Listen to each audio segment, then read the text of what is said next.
están? Bienvenidos a Voz Ciudadana. Los saluda Elsa Iturriaga. El tema que nos convoca a esta oportunidad es acerca de los 10 años del proceso de descentralización para hacer un balance y perspectivas del mismo. Sobre todo tras el mensaje que dio al Congreso de la República el jefe de Estado, Ollanta Humala, donde instó a continuar con el debate de este importante proceso. Para tal efecto tenemos dos invitados. Nos acompaña la doctora Elena Alvites Alvites. Ella es especialista en políticas públicas del programa Pro Descentralización de USAID Perú, y también el arquitecto Raúl Molina Martínez, consultor y especialista en descentralización. A ambos le damos la más cordial bienvenida. Buenas tardes. Buenas tardes. Ustedes, tengo entendido, ya tienen un estudio permanente respecto de cómo va los avances en estos 10 años, esta década del proceso de descentralización.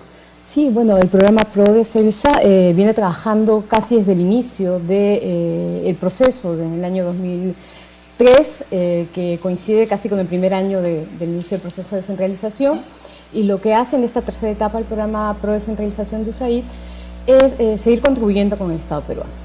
Ahora, en este acompañamiento que hemos hecho y buscar el fortalecimiento del proceso de descentralización, hemos venido haciendo diagnósticos, balances, pero recogiendo un poco el sentir de los actores que están en el Estado. Y cuando hablo del Estado, hablo del gobierno nacional, los gobiernos regionales y los gobiernos locales, ¿no?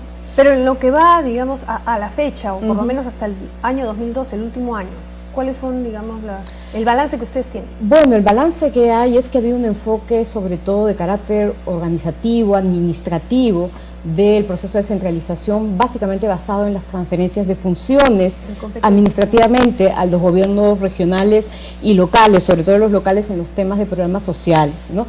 Y que no necesariamente ese enfoque administrativo ha venido acompañado de ir delimitando las funciones y las competencias de cada nivel de gobierno para que éstas se pongan en la práctica, ¿no?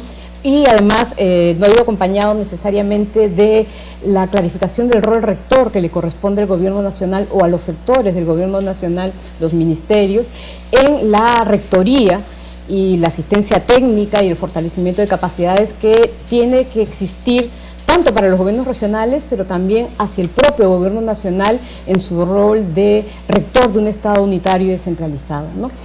Y eso es un problema que también, y seguramente Raúl va a profundizar más en ello, que también no se ha verificado en la práctica una real transferencia de recursos suficientes para el cumplimiento de las funciones, ¿no? Sin embargo, arquitecto, con relación a este tema, ¿este proceso quiere decir que se ha hecho de manera un poco desordenada o era la falta de experiencia? Al comienzo yo creo que ha habido el precio de cualquier experiencia nueva para un país, ¿no? Por más que hayan otros países latinoamericanos que hayan pasado primero que nosotros por experiencias similares. Tipo plan piloto, digamos. Pero... No, lo que pasa es que, digamos, no teníamos muy claro lo que significaba. Y yo creo que ese es uno de los problemas graves que tenemos mirando 10 años hacia atrás. Claro, porque lo que se tiene, digamos, hasta el momento es que hay presidentes regionales en las circunscripciones departamentales, sí, ¿no? Pero como que eso se mantuvo. Lo que pasa es que eso fue una reacción a las regiones de 89-92. O sea, recordemos que tuvimos 12 regiones creadas en base a un plan nacional de regionalización que se hizo en el antiguo Instituto Nacional de Planificación. Y esas regiones se superpusieron a los departamentos, y aunque nuestros departamentos sean de reciente creación, porque nacen con la República, hay una cierta identidad con los departamentos, y lo principal es que la tradición de percepción del ciudadano con respecto al Estado es que el Estado está muy lejano a él. Entonces, si yo creo una región de 3 departamentos, el razonamiento de las personas va a ser: el centro de poder de esa región se va a alejar de mi pueblito, y por lo tanto cualquier trámite yo voy a tener que viajar más lejos que si lo hago a la capital del departamento. Si la gente pudiera tener al gobernante en la capital de su provincia, lo haría porque desconfía del Estado. Si nuestro Estado llegara a las personas, a la gente no le importaría dónde están los gobernantes. Es muy importante para las personas porque el Estado no llega a ellas. Y creo que ese es el tema clave de la descentralización. La descentralización no es una reforma de Estado por sí misma, es una reforma de Estado para acercar al Estado a la gente en un país como este, donde todos tenemos la sensación que el Estado está muy lejano. Y brindar también una mejor y creo que, eficiencia, ¿no? Calidad en los servicios. En lo que estoy de acuerdo con el presidente Humala en el sentido de preguntarse sobre la efectividad del proceso, la efectividad debería estar medida en términos de cercanía del Estado a la gente. Y en eso estoy de acuerdo con él, de que la descentralización no ha servido para acercar el Estado más a las personas. O sea, todos estamos igual de insatisfechos. Pero con el centralismo había más exclusión, ¿no? También. Había más distancia a la autoridad, ¿no? O sea, ahora yo tengo una autoridad en mi departamento a la que le puedo pedir algunas cosas, pero en realidad no tengo muy claro qué cosa tengo que pedirle a él, qué cosa tengo que seguir pidiéndole al presidente de la República y qué cosa tengo que seguir pidiéndole al alcalde. Entonces, necesitamos hacer un debate sobre el proceso sin ninguna duda. En lo que no estoy de acuerdo yo con el presidente Humala, y lo digo con total franqueza, es que sus palabras llevan implícito de que él está insatisfecho con el proceso y por lo tanto, casi lo que viene detrás es, habría que dar marcha atrás porque hemos ido muy rápido. Y yo creo que lo que hemos hecho es, hemos descentralizado mal.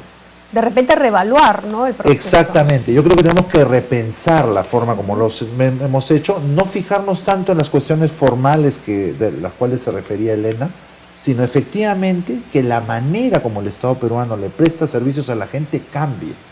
Y para eso hay que aprovechar las capacidades con todas las limitaciones que puedan tener, que nos pueden ofrecer las regiones y los alcaldes, porque los alcaldes están más cerca de la gente, pueden ser instituciones chiquitas, pero esa cercanía les da una serie de posibilidades. Las regiones están más cerca que Lima, pueden ser instituciones débiles, pero esa cercanía les da una serie de posibilidades. Entonces la pregunta que tenemos que hacernos no es cómo damos marcha atrás, sino cómo hacemos distinto las cosas para que los tres niveles de gobierno cooperen entre sí, de tal manera que el foco de nuestra atención sea el ciudadano y no el propio Estado que se enreda en sus propios procedimientos, que es el problema más grave que tenemos hoy día. Usted tocó un tema muy importante, el tema también presupuestal. ¿Ha sido efectiva entonces la descentralización fiscal, no? Es que no ha habido descentralización fiscal. La gran carencia. Eso es uno de los temas que está por ser no evaluado, porque ha recibido diversas evaluaciones. Han habido desde el año 2010 una comisión permanente durante el año 2010 y el año 2012 evaluando cómo se realiza la descentralización fiscal efectiva para que los gobiernos regionales y locales, sobre todo los regionales, no sigan dependiendo de las transferencias del gobierno nacional, sino que haya predictibilidad y cierta equidad en el gasto que se distribuye por parte del Tesoro del Estado peruano a cada uno de los gobiernos regionales. Pero eso es que el proceso de centralización es un proceso complejo, ¿no? Entonces eso tiene que ir de la mano con precisamente buscar espacios de cooperación o de articulación para que esos recursos que tienen se gasten en sintonía a los tres niveles de gobierno. Pero, por ejemplo, en el tema de educación y de salud, que ya han sido transferidos, ¿no? Claro, pero básicamente han sido transferidos nuevamente desde un punto de vista de enfoque administrativo, ¿no? Es decir, las funciones, se ha firmado actas, estas son sus funciones ahora, pero eventualmente no existen, o eventualmente en educación y salud se están dando los esfuerzos de los sectores para tener una comisión intergubernamental que vienen funcionando, vienen tratándose de fijar metas comunes, ¿no? Pero que necesita mucho más, porque estamos frente a un Estado que en los últimos más de 150 años ha funcionado de manera desarticulada y centralista. Entonces, buscar construir cooperación, sinergias y visiones compartidas para la prestación de servicios que vayan a la ciudadanía puede llevar más de 10 años, pero eventualmente en estos 10 años tampoco se ha puesto el foco en lo que decía Raúl, las personas y el funcionamiento conjunto de tres niveles de gobierno. ¿Es realmente efectivo este proceso? Digamos, el tema de la descentralización, ¿realmente va a contribuir con el progreso, el desarrollo? A ver, si aceptamos que lo que queremos es un sistema democrático, hoy día tenemos más actores democráticos, porque tenemos presidentes regionales elegidos por la población de cada departamento. Pueden no gustarnos o gustarnos, pero digamos, lo que tenemos ahora es una arena política con actores más diversos que en el escenario centralizado. Y eso no es malo. Lo que pasa es que tenemos que aprender a ser demócratas. O sea, en los países descentralizados, las autoridades de los niveles de gobierno negocian entre sí. Pero nosotros tenemos una tradición centralista, entonces a las autoridades nacionales no les gusta tener autoridades subnacionales que puedan tener un punto de vista distinto y aprender a procesar esos conflictos. Dentro de canales institucionalizados, parte del problema de diseño que hemos tenido es que el único canal de diálogo institucional que se previó entre niveles de gobierno fue el Consejo Directivo del Consejo Nacional de Descentralización, que ahí habían representantes de los alcaldes, de los presidentes regionales y del gobierno nacional, pero eran 7 personas. ¿7 personas? 7 personas. Entonces, es muy chiquito, y cuando se deshizo ese consejo, al comienzo del gobierno anterior, nos quedamos sin ningún espacio que fuera predecible e institucional para procesar los distintos puntos de vista que pudiera tener el gobierno nacional y los gobiernos subnacionales sobre los asuntos que eran de interés común. Eso se produce hasta en los países europeos. Alemania es el centro de la negociación entre gobiernos y es un país federal y es un país desarrollado.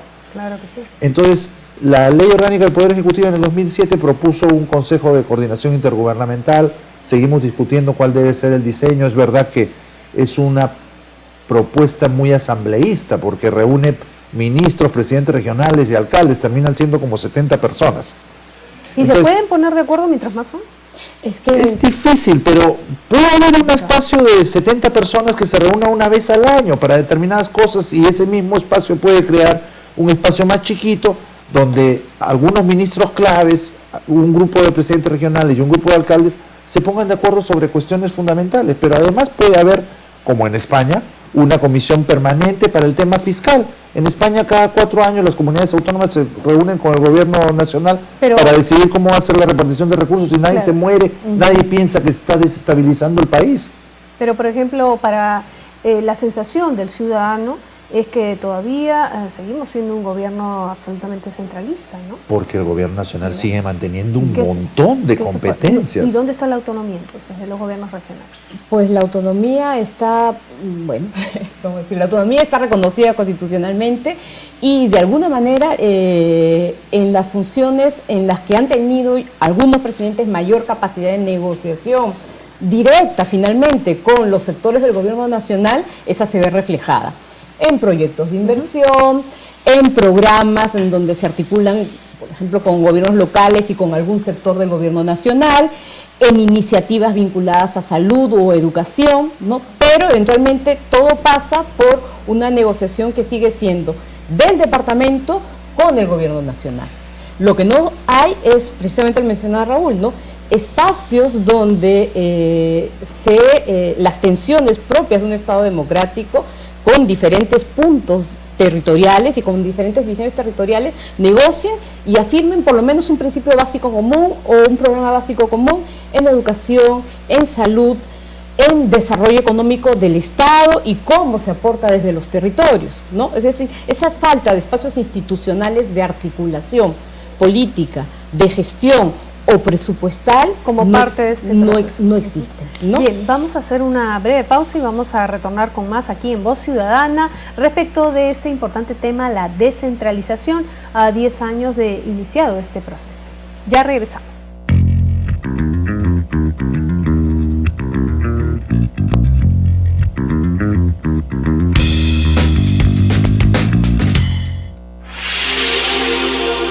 Estamos viendo Congreso de la República Televisión, un canal para todos.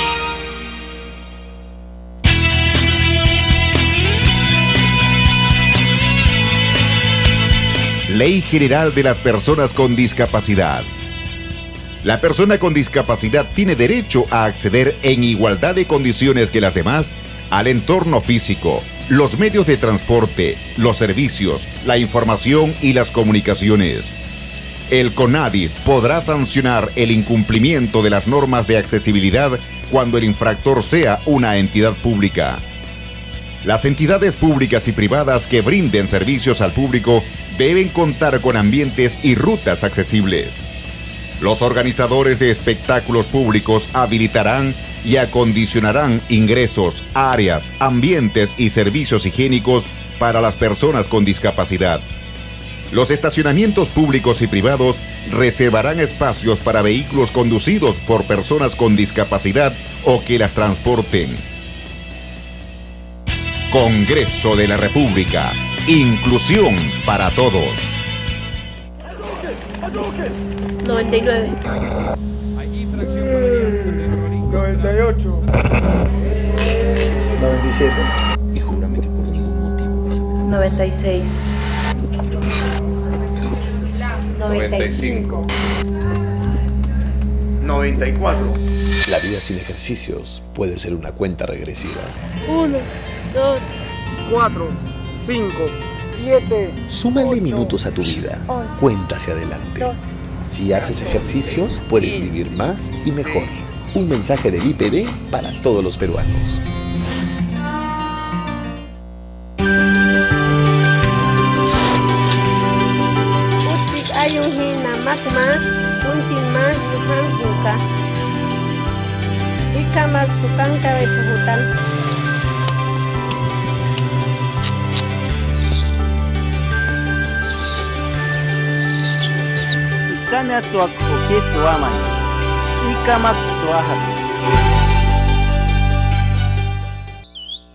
Congreso de la República, con tolerancia, consenso y decisión, trabajando para todos.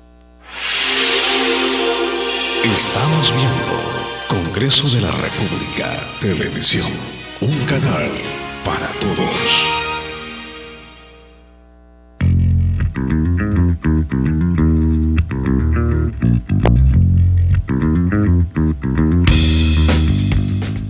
Regresamos con Voz Ciudadana, estamos tratando el tema de la descentralización, este proceso que ya lleva 10 años. En el primer bloque hemos dado más o menos unas pinceladas, una revisión respecto de este proceso, digamos los puntos débiles también y las fortalezas, porque como bien comentó el arquitecto, esto también fortalece la democracia. Y se ha hecho también una comparación con relación a los avances que hay en otros países. ¿Cómo está el Perú en ese sentido? Todavía estamos, digamos, en nuestros pininos. Los procesos de descentralización, como se ha visto en otros países también, son procesos largos, demoran varios años. Claro, en España, por ejemplo, el proceso se inicia con la Constitución de 1978, ¿no? Y las últimas transferencias se han dado al iniciarse el siglo XXI, ¿no? Es decir, con las últimas comunidades autónomas creadas en Ceuta y Melilla, ¿no? Entonces estamos hablando de un proceso que va más allá de los 20 años, ¿no? Pero lo que es importante es saber hacia dónde va, ¿no? Creo que en el diagnóstico también de este enfoque administrativo que se ha dado al proceso, se tomó tal vez una decisión de contexto, ¿no? De entregarles a todos los gobiernos regionales el mismo número de funciones, ¿no?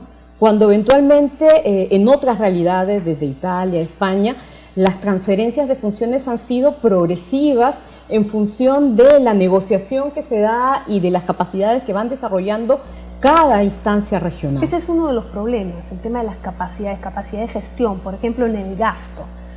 Según los últimos estudios, en lo que va del año, los gobiernos regionales no han gastado ni siquiera el 34% de su presupuesto y ya estamos más de la mitad de año, ya estamos en agosto.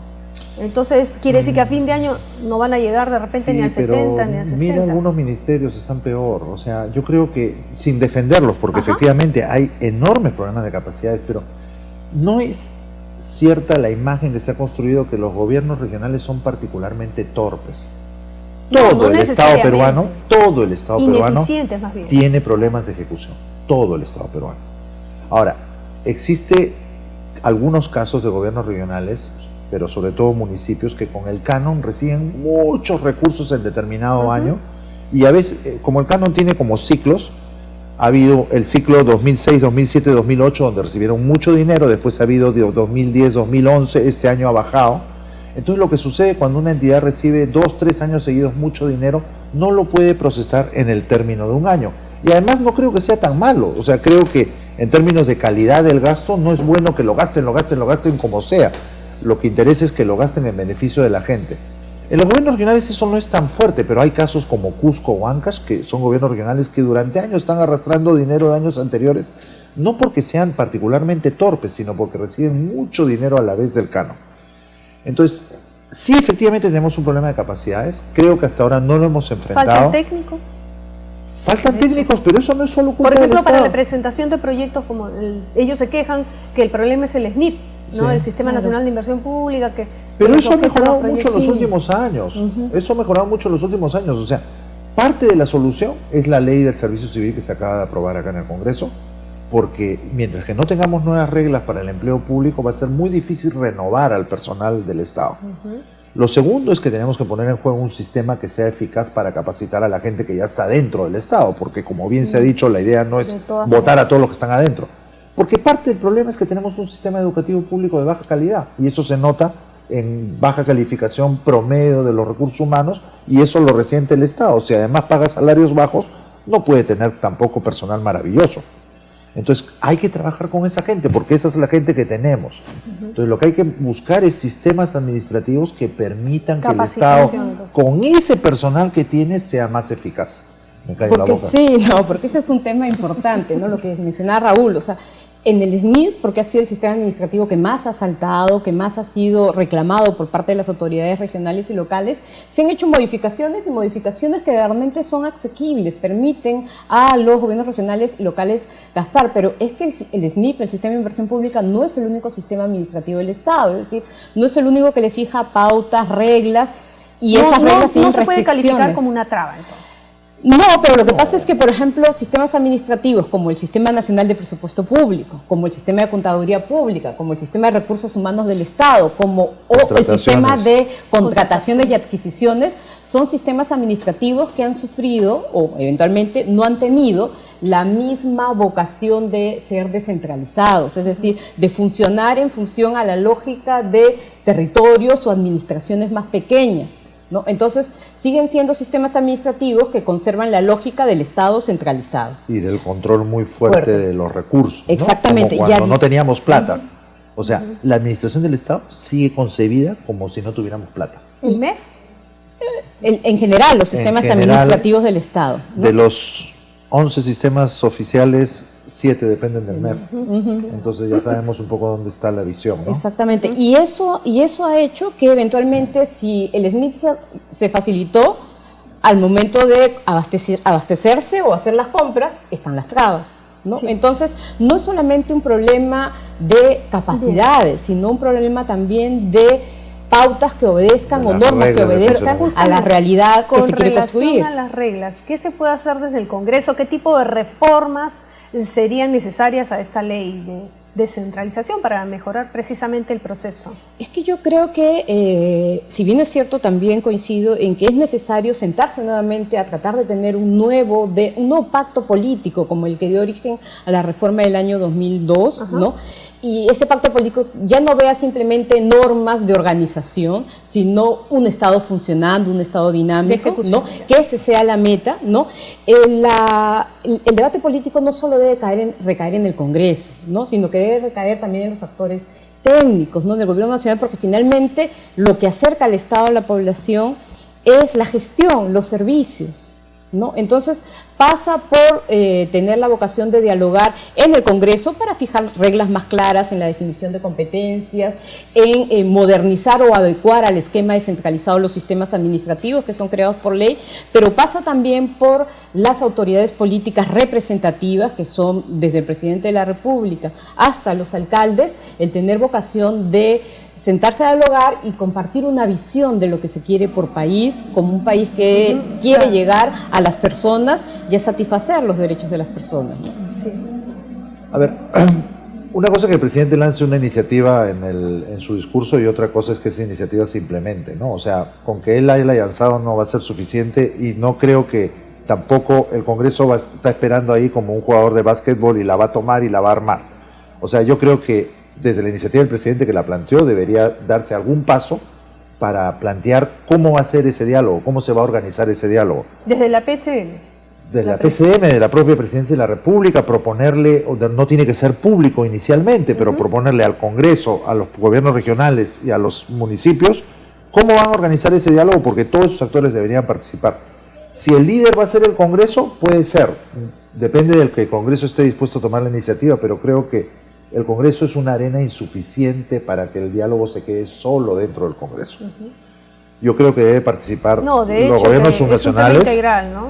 Creo que debe participar la academia y creo que debe participar también el sector privado, porque una descentralización eficaz le conviene al sector privado. En los últimos años es obvio que el sector privado se ha descentralizado en el Perú, ¿no? En nuestras ciudades mayores. Bueno, tienen una serie de servicios que antes no tenían. Sí, Y eso, si el Estado se centraliza de verdad, ese proceso se puede hacer más dinámico. Y eso le interesa al sector privado. Hay regiones actualmente que tienen definitivamente más recursos que otras. ¿Cuál es la solución? Hay quienes creen que también la solución está en la conformación de macroregiones. Bueno, la descentralización como proceso se inicia con la idea de que los departamentos se unan, ¿no? Y que ya no sean simplemente 24 para evitar esa gobiernos disparidad regionales. de repente económica. Porque hay elementos que no sean geográficos, desde vías de comunicación también, que acerca algunos territorios más que con incluso su misma capital. Eventualmente nace con una vocación de que no tengamos los 24 departamentos que tenemos ahora y con un gobierno regional, en la regionalización, ¿no? Pero claro, para construir regiones o construir más allá de 24 departamentos, se requiere también promover y dar a la ciudadanía a entender que unirse con otro departamento no va a significar la ausencia del Estado o tener que viajar muchas más horas al centro de la que sea la capital de la región para ver satisfechos sus trámites, sus servicios, claro, etcétera. los beneficios. Exactamente. ¿No? Y en eso necesariamente ha habido una política permanente para impulsar la regionalización. Es un tema también de comunicación, de información, falta de información, digamos, para no tener ese rechazo. La decisión final de la... que responda. Claro, o sea, la decisión final sí, va a responder. La gente va a querer integrarse, formar una región cuando ve que el Estado que responde. el Estado le responda y que no va a importar que la capital esté a 150 o 200 kilómetros de distancia de su lugar, si la persona puede acceder a servicios de calidad en educación, en salud, servicios ambientales en el caso de las regiones que tienen sobre todo mayores recursos o riquezas naturales, ¿no? Eso es lo que implica, porque finalmente la ciudadanía, porque así lo establecido la Constitución, será la que tome la decisión si se une o no en regiones, pero para persuadir a la población de que es importante unirse, hay que darle muestras tangibles, claro. ¿no? Los desafíos, finalmente, los desafíos que quedan de cara al futuro en este tema de la... Yo creo que tenemos que atrevernos a compartir poder, ¿no? O sea, el presidente Humala cuando asumió dijo que, y el presidente García también lo hizo cuando en su primer discurso cuando asumió, que iba a compartir poder. Pero una cosa es el discurso y otra cosa es estar realmente dispuesto a compartir poder, ¿no? Entonces, un Estado democrático es un Estado donde por naturaleza el poder se dispersa entre distintos actores. Lo que hay que hacer es crear los canales institucionales para que esas relaciones entre distintos poderes no generen desorden, pero no hay ningún problema en convivir con distintos poderes. Tenemos que atrevernos a eso. Venimos de un país de una larga tradición centralista desde antes de la colonia, inclusive como nación, ¿no? Aún se mantiene ese entonces, sentimiento. Es un cambio de cultura para los peruanos, ¿no? Pero yo a veces recuerdo, Francia es un país muy centralista, pero allá nadie se queja de que la autoridad no esté cerca porque el Estado funciona. El drama en el Perú es que centralismo está junto con un Estado que no funciona. Porque si funcionara centralistamente a nadie le importaría que fuera centralista. Nos molesta que sea centralista porque sentimos que está lejos de nosotros. Entonces, creo que esa es la discusión de fondo que hay que tener.